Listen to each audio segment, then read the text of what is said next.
بسنك خلكلا مهيا ممهران أبر سلسن أبايت تمرت وردا حوزين أبر شدشن أبايت تمرت وردا أبر قلي جلان كيلو مهار مستمهار كم مستوارد تحبيرو على في بيت صحفة تمرت وردا حوزين ممركيد دو هايلو كم تحبروا أبتا وردا أب الزبن تمرتي خلت شحن 10 مونتن عام تمرت لعلي 10 تشحدك عن ستيد ركبهم لعلي يسرن حدا شحدا مهارو أب معدة تمرت 5 عن حفليتهم ጉዳያት ኮሚኒኬሽን ወረዳ ሓብዜን ከም ዝሕበሮ ሕዚ መንግስቲ ኢትዮጵያ ንዝኽተሎ ዘሎ ሰብኣውነት ዝረሓቆ ክልከላ ምሃያ መምሃራን ስዒቡ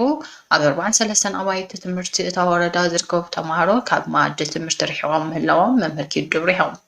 መምሃራን ብሓፈሻ ድማ ማሕበረሰብ ትምህርቲ ወረዳ ሓብዜን ክሳብ ሕዚ ነቲ ዘሎ ከቢድ ፀገም መነባብሮ ተፃዊሮም ኣብ ስራሕ ከም ዝፀንሑ ዝገለጹ መምህር ኪዱ ሃይሉ ሕዚ ግን ዝነበሮም ተስፋ ተፀንጊዑ መነባብሮ እውን ልዕሊ ኣሞም ስለዝኾኖም كيفتو خير ممهار مستمهار خوقارتو خمستقدرو قدعت كوميونيكيشن ورد حوزين حبر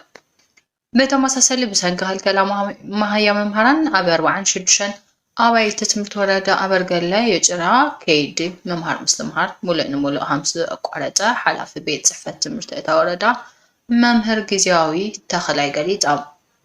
أو وردا أبر قلا يجلا 41 قدماين حمشي كالأي بركي أبيات تمرتي كم زلوا زحبر أتهم حلف حزب زلو خلكلا مهيا ممهرا أو توردا زركبو 28 شحن شو مونتن 227 تمهارو كاب معدة تمرتي 5 رحاو قليتو لعلى حد شحن 78 ممهرا أمر راحات تمرتن دما كاب سرحون 5 رحاو تزاريبهم أتتأجم مس ማሕበረሰብ ትምህርቲ ብምዝራ ብዘተን ምፍታሕ ጻዕርዋላው እንተተገብረ እንትኾነ ግን ሕቶ መምሃራን ዛጊድ ክፍታሕ ብዘይ ምኻሉ ንምዕጻውተን ኣብያተ ትምህርቲ ምኽንያት ከም ዝኾነ ተዛሪቦም እቲ ጸገም ልዕሊ ዓመት ወረዳ ምዃኑ እውን መምህር ግዜያዊ ተኽላይ ወሲሖም ገሊጾም ወለዶ ኣድኦም ቂርካ ህዝቢ ትግራይ ንምንብርካኽ ዝግበር ፍቱን ቅቡልነት ከም ዘይብሉ ዝሓበሩ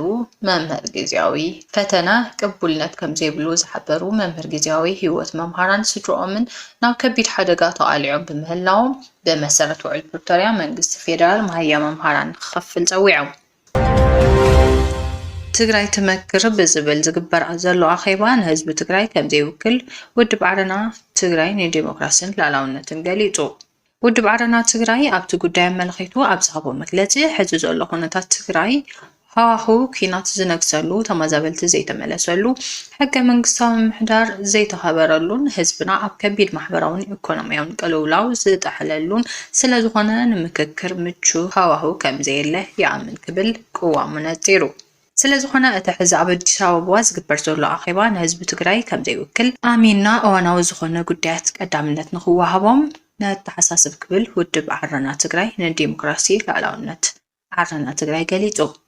وعلى بريطانيا تكبرون خون فيدرال منجستن مستزدايش حدش جزياو محدار تግራይ عتب دردر بمبار نام مككر مئتاوي كاديو زبالا اتو دبا كابزو وصا زغبرو اخيباتاتن ززتيلوم اجنداتاتن سقاي حزب تግራይ زناوحن نتو الفن اواناون ጉዳይ حزبنا نغون زغدفون ስለዝኸውን ነቲ ትግራይ ተመክር ዝብል ኣብ ኣዲስ ኣበባ ዝግበር ኣኼባ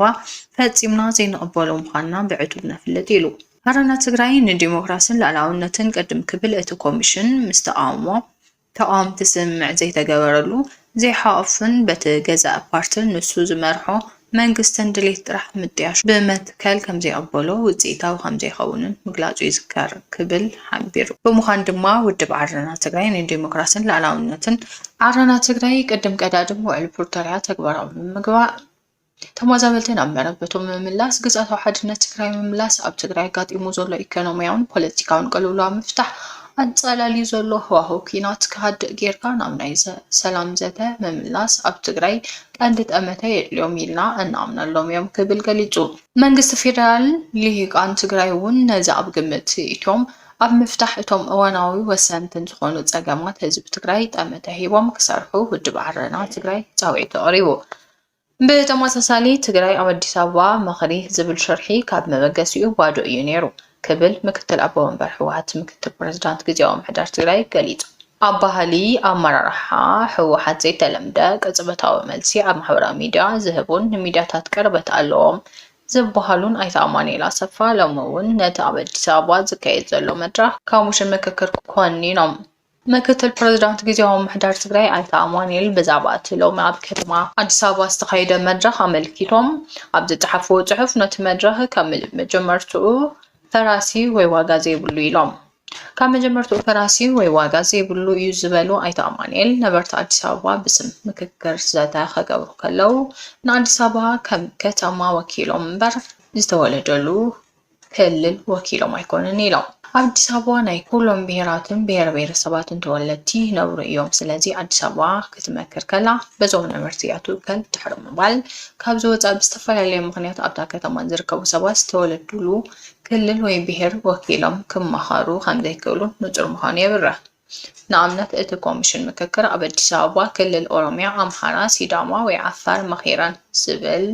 ዜና ኣይነገረናን ክብሉ ከም መርትዖ ዓሪቦም ስለዚ ህዝቢ ትግራይ ክልላዊ መንነቱን ክማኑ እንተሓዲጉ ተበቲኑን ከሎ ትግራይ ኣብ አዲስ ኣበባ መኺራ ብዝብል ዝካየድ ዘሎ ሸርሓዊ ድራማ ካብ መጀመርቱ ፈራሲ ኢሎም ካብ ኩሉ ላዕሊ ቅድሚት ክስራዕ ዘለዎ ሰብኣዊ ሕገ መንግስታውን መሰላት ህዝቢ ትግራይ ምርግጋጽ ምዃኑን ኣይተ ኣማኑኤል ኣተሓሳሲባ ኣይተ ኣማኑኤል ኮሚሽን ምክክር ኢትዮጵያን ቦርድ መረፃ ኢትዮጵያን ዝበሃሉ ትካላት ህልው ኩነታት ህዝቢ ትግራይ ኣዛቢዖምን ንማሕበረሰብ ዓለም ንምግላጽ ዓሊሞም ናይ ሓሶት ምክክርን መረፃን ዛዕባ እናመሃዙ ቁልቁል ጉዕዞ እዛ ሃገር ቀንዲ ተዋሳእቲ ኮይኖም ምርኣይ ብሓቂ ከም ዝሕዝን ቅድሚ ሕዲተይ መዓልትታት ኣብ ውልቀ ፌስቡክ ገጾም መግላጾም ይዝከር ኣብቲ መድረኽ ምክክር ካብ ዝተሳተፉ ሓደ ብርሃነ ገብረየሱስ ብግዲኦም ለባ ኣብ ትግራይ ዘተምክያድ ኣይከኣልን እንተተባሂሉ ጽባሕ ድማ ኣብ ትግራይ መረፃ ምክያድ ኣይከኣልን ክበሃል ማለት ድዩ ምባሎም ተገሊጹ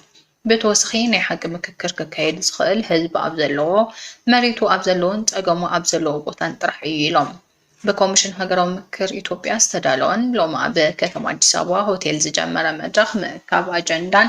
መለላይ ተሳተፍትን ዝተረኸቡ ዋና ፈጻሚ ጉዳያትን ሓላፊ ሚድያን ኮሚኒኬሽን ውድብ ስምረት ኣይተ ብርሃነ ገብረየሱስ እቲ መድረኽ ዘተ ሪፖርት ጥራሕ ክውዕል ከም ዘይግባእ ኣተሓሳሲቦም ህዝቢ ትግራይ ኣብ መንጎ ሞትን ህይወትን ኣብ ዘለሉ ኩነታት መሰረታዊ ሕቶታቱ ከይተመለሱ ዝግበር ዘተ ንህዝቢ ትግራይ ቅንጦት እዩ ሕገ መንግስታዊ ግዝኣት ትግራይ ኣብ ዘይተኸበረሉ 40 ሚታዊ ዝኸውን መሬት ትግራይ ኣብ ትሕቲ ወረርቲ ኣብ ዘለሉን ሚልዮናት ህዝቢ ተፈናቂሉ ኣብ ዘለሉን ኩነታት ዝግበር ዘተ ነቲ ሱር ሰዲዱ ዘሎ ፀገም ህዝቢ ዝፈትሕ ከም ዘይኮነ ዝገለጹ ኣይተ ብርሃነ ህዝቢ ትግራይ ዝበፅሐሉን ፀገም ዝፈትሓሉ መንግስቲ ሲኢኑ ይስኣ ከም ዘሎ ሓቢሮም ብተወሳኺ ተሳተፍቲ እቲ ዘተ ዝምልከት ድማ ኣብ አዲስ ኣበባ ብዘለዉ ተወለድቲ ትግራይ ጥራሕ ዝግበር ዘተ እኹል ከም ዘይኮነን እቲ ኮሚሽን ኣብ ካልኦት ከባቢታት ከም ዝገብሮ ኩሉ ኣብ ውሽጢ ትግራይ ክሳብ ታሕቲ ወሪዱ ገባርን ነበርቲ ከተማን ክማየጥ ይግባእ እዚ እንተተገይሩ ጥራሕ ድማ መፍትሒ ክመጽእ ከም ዝኽእል ኣገንዚቦም እቲ ምቹው ባይታ የለን እናበልካን ምኽንያት እናሃብካን ኣብ መሬት ትግራይ ዘተ ዘይምክያድ ግቡእ ኣይኮነን ዝበሉ ኣይተ ብርሃነ ሎሚ ኣብ ትግራይ ዘተ ምክያድ ኣይከኣልን እንተተባሂሉ ጥዋሕ ድማ ኣብ ትግራይ መረፃ ምክያድ ኣይከኣልን ተባሂሉ ኣብ አዲስ ኣበባ ብዘለዉ ተወለድቲ ትግራይ ጥራሕ መረፃ ክካየድ ድዩ ብምባል ስጋቶም ብሕቶ መልክዕ ኣቕሪቦም ኣብቲ ኣዳራሽ ዝተረኸቡ ኩሎም ተጋሩን ንምዃኖም መረጋገፂ ስለዘየላ እቶም ተሳተፍቲ ሙሉእ ብሙሉእ ድምፂ ህዝቢ ትግራይ ይውክሉ እዮም ክበሃል ኣይከኣልን ብምባል ናይ ሓቂ ምክክር ክካየድ ዝኽእል ህዝቢ ኣብ ዘለዎ መሬት ኣብ ዘለዎን ፀገሙ ኣብ ዘለዎ ቦታን ጥራሕ ምዃኑ ገንፂቦም ኢራን ምቁራፅ ተኽሲ ክግበር ሓቲታ ኢሉ ትራምፕ ኢራን ምቁራፅ ተኽሲ ክግበር ከም ዘሓተተት ፕረዚዳንት ኣሜሪካ ገሊጹ ዶናልድ ትራምፕ ኣብቲ ንሱ ዝውንኖ ማሕበራዊ መራኸቢታት ትሩዝ ሶሻል ኣብ ዘውፅኦ ጽሑፍ ከምቶም ቅድሚ ሕዚ ዝነበሩ ከምቲ ናይ ሕሉፍ ዘይኮነ ዝሓሸ ዝበሉ መራሒ እታ ሃገር ነታ ጠለብ ከም ዘቕረበሉ ሓቢሩ ነቲ ሕቶ ድማ ፕረዚዳንት ሓድሽ ስርዓት ኢራን ከም ዘቕረበሉ እዩ ትራምፕ ጠቒሱ ዘሎ እንተኾነ እቲ ኣብ 2024 ዝተመረፀ ፕረዚዳንት እታ ሃገር ማሱድ ቤስሽኪያን ክሳብ ትማሊ ንህዝቢ ተራእዩ ዝነበረ ብምዃኑን ስሙ ዘይተጠቐሰ መራሒ ጻዕዳ ሓሶት እዩ ኢራን ዝሓተተቶ ሕቶ ብምባል መግለፂ ትራምፕ ናብ መን ዘነጻጽር ምዃኑ ብንጹር ኣይተፈልጠን ወታደራዊት ነፋሪት ሩስያ ብምሕምሻሻ ብዙሓት ሰባት ሞይቶም ሓንቲ ወታደራዊት ነፋሪት ሩስያ ብምሕምሻሻ ኣባላት ዝረከብዎም 29 ሰባት ከም ዝሞቱ ሰራዊት እታ ሃገር ኣፍሊጦ እታ አን 26 ዝተባህለት ነፋሪት ኣብ ንቡር በረራ እናሃለወት እያ ኣብታ ሩስያ ብሓይሊ ካብ ዩክሬን ዝመንዘዐታ ዞባ ከርሚያ ወዲዓ ሰራዊት ሩስያ ኣብ ዘውፅኦ መግለፂ ብቴክኒካዊ መብልሻው ዘጋጠም ሓደጋ ምዃኑ ብምጥቃስ ብምሳይላት ድሮናት ወይ ኣዕዋፍ ተሃሪማ ከም ዘይወደቐት ኣሚቱ 7 ካብቶም ጉዳያት ኣበረርቲ ዝርከብዎም ኣባላት ከም ዝነበሩ እቲ ሓበሬታ የመላኽት። ከምዚን ዓይነት ነፈርቲ ካብ 19 ሱሳታት ኣትሒዘን ዘገልገላ ኮይነን ህይወት ብዙሓት ዘቐዘፈ ተመሳሳሊ ሓደጋታት ከጋጥመን ብጽኑሕ ይፍለጥ። ዝኸበርኩም ተኸታተልቲ ቃልፋ ሚድያ ሓበሬታና ነዚኦም ይመስሉ ነይሮም። ምሳና ስለ ዝፀንሕኩም ነመስግን። ሰላም